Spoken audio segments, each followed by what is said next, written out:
Hi, I'm Robin. And I'm Kim. In this video, we're going to be talking about kinder through second grade reading at home and what reading at home should look like. So, when we are starting out with littles, the kinder, first grade, second grade, what sort of, we know we have our books from the curriculum book list.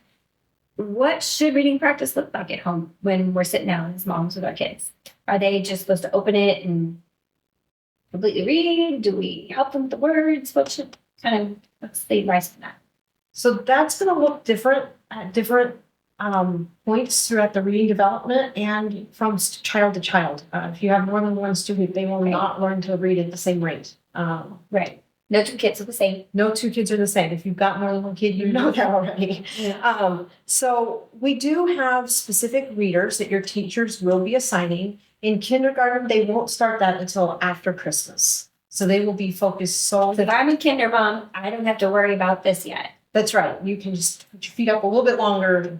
And then we'll read after Christmas. That's right. So before Christmas, we're going to focus on phonograms and building those bricks so we can build our house after Christmas. Okay. But once we do start reading after Christmas and kindergarten and first grade and second grade, you do have assigned readers that are on your book list. And your teachers will be telling you which stories to read when.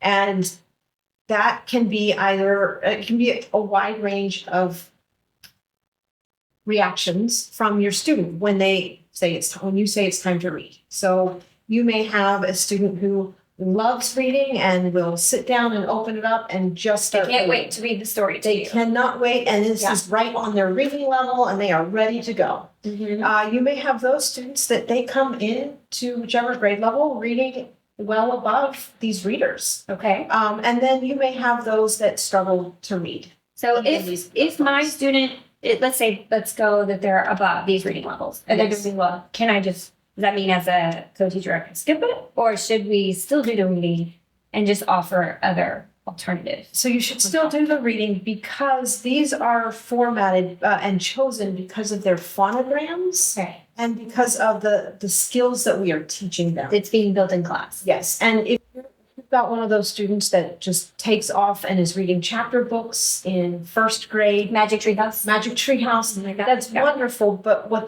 they will still actually have gaps that you won't notice until about third grade. So the readers are absolutely still important. Absolutely. So even if they are reading well above it, you still need to be reading these. Okay. Now, big question. What about the struggling reader? So my student doesn't want to read.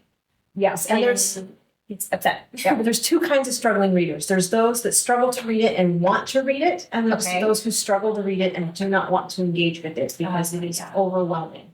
So let's start with the first kind. Those that are struggling to read it, but they want to. But they want to be there. And my advice with that is just to take time, just to be patient, to help them learn to be patient. Don't jump in and give them the word, just help them. That's right. And that can be a time when you go back to those phonogram cards. Okay. If they are struggling to remember the first sound by the time they get to the last sound in a word, it means their phonograms are not strong enough yet. And you go back and solidify that. That's right. So you might continue the reading, but also go back and spend more time on those phonogram cards. Okay. So that can be a real indicator that that's kind of where we still need to be focusing. It's just the building blocks. Okay. The big question always comes, and every year, every parent who faces this, it's a huge mountain to climb, is the struggling reader that does not want to read. All right. Doesn't want to read. That's right. Struggling. And a large part of that could be maturity. And some of that's just waiting it out. And it takes patience and grace and love. But the key is that you never want to frustrate them so that they refuse to read. They want to have a positive association. That's correct. That's correct. And so there are ways to create an environment in which they are not succeeding, but they're not feeling as down on themselves and they don't want to engage. So I call it finding their currency. What does your kid like? What does your child like? Are they about Lego, or are they like mommy snuggling time, or just what is it that they will trade for? And so if it's Lego, then you say, okay, read this page with me and we'll go play Lego for 5 minutes, or just that kind of thing. Or set a timer and say, Let's just, That's right. we're going to spend 6 minutes reading. We're going to read as much as we can in 6 minutes. And then after that, we'll take a break. And even just knowing that, like, there an isn't a end. break. There's an Yes. end inside.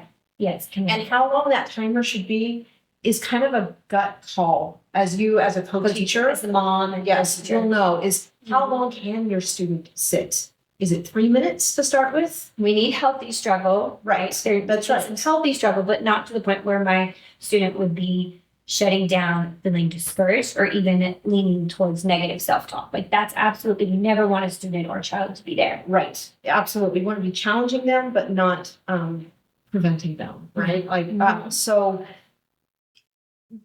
it needs to be closer to 10 minutes that they can sit. Okay. If they can only do 3, don't give them 1. You know, we do want to be challenging them. We want to be holding them where they are because that will To move stretch them. and grow.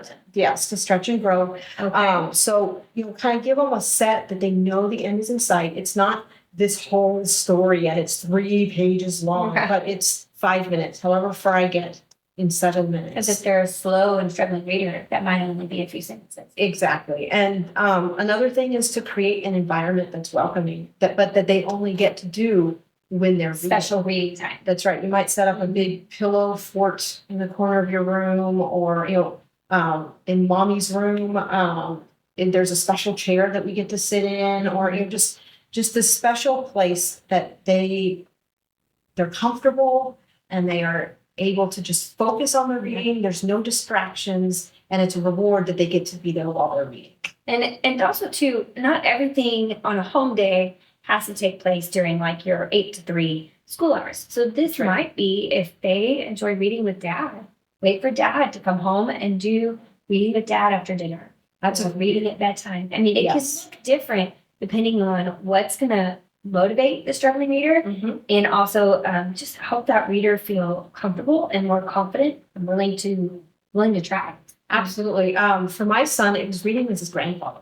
Oh, So we would take it over and he would get to read to granddaddy. Or, you know, especially those boys, having the man to connect with. The girls need it too, but Yeah. the boys, it kind of makes it special. It helps. It's not just another school thing, but it's a moment. And so just kind of finding what they trade in and what they respond to, and to make it an attainable chunk.